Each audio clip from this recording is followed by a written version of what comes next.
আসুন জেনে নিই 21শে ফেব্রুয়ারি এই দিনটি কেন বিখ্যাত। ভাষা আন্দোলনের রক্তাক্ত অধ্যায় 1952।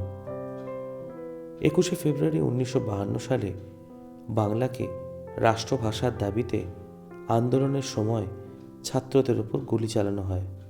এই ঘটনায় শহীদ হন সালাম, বরকত, রফিক সহ একাধিক তরুণ। ভাষা অধিকারের জন্য জীবন দেওয়ার এই ঘটনা বিশ্ব ইতিহাসে বিরল।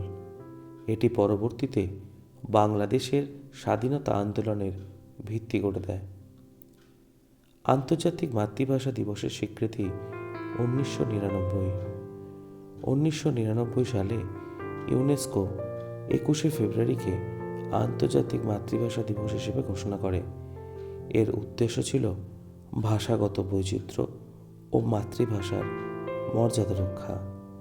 বিশ্বে বিলুপ্ত প্রায় ভাষাগুলির প্রতি দৃষ্টি আকর্ষণ করা হয় এই বিশেষ দিনে। ভাষা অধিকারের ইতিহাসে এটি একটি বৈশ্বিক স্বীকৃতি। ভাষা ও মানবাধিকারের ঐতিহাসিক যোগসূত্র 21শে ফেব্রুয়ারি প্রমাণ করে ভাষার অধিকার মানেই মানবাধিকার। ইতিহাসে বহু জাতিগোষ্ঠী ভাষা দমনের কারণে সাংস্কৃতিক সংকটে পড়েছে। এই দিনটি মত প্রকাশের স্বাধীনতা গুরুত্ব তুলে ধরে। ভাষা আন্দোলন তাই কেবল সংস্কৃতি নয়, রাজনৈতিক ইতিহাসের একটি অংশ।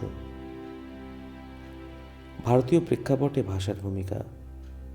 ভারতের সংবিধান স্বীকৃতি রয়েছে একাধিক ভাষার। 21শে ফেব্রুয়ারি ভারতীয় সমাজে ভাষাগত সহাবস্থানের গুরুত্ব স্মরণ করে। ভাষার ভিত্তিতে বিভাজনের বদলে ঐক্যের ধারণা আরও জোরদার হয়। গণতন্ত্রে ভাষার সমান মর্যাদা, এই বোধকে সামনে আনে এই দিনটি। বিশ্ব সংস্কৃতিতে 21শে ফেব্রুয়ারির প্রভাব। আজ 21শে ফেব্রুয়ারি বিশ্বের বহু দেশে পালিত হয় ভাষা সচেতনতা দিন হিসেবে। শিক্ষা, সংস্কৃতি ও পরিচয় রক্ষার সঙ্গে এই দিনটি ওতপ্রোতভাবে জড়িত। ভাষা হারানো মানে ইতিহাস হারানো, এই উপলব্ধি জায়গায় আজকের দিনটি। এই কারণেই 21শে ফেব্রুয়ারি বিশ্ব ইতিহাসে বিশেষভাবে গুরুত্বপূর্ণ। আজকের আমাদের প্রতিবেদন কেমন লাগলো অবশ্যই কমেন্টের মাধ্যমে জানাবেন এবং এই ধরনের আরও ভিডিও পেতে আমাদের চ্যানেলটিকে লাইক এবং সাবস্ক্রাইব করবেন। ধন্যবাদ।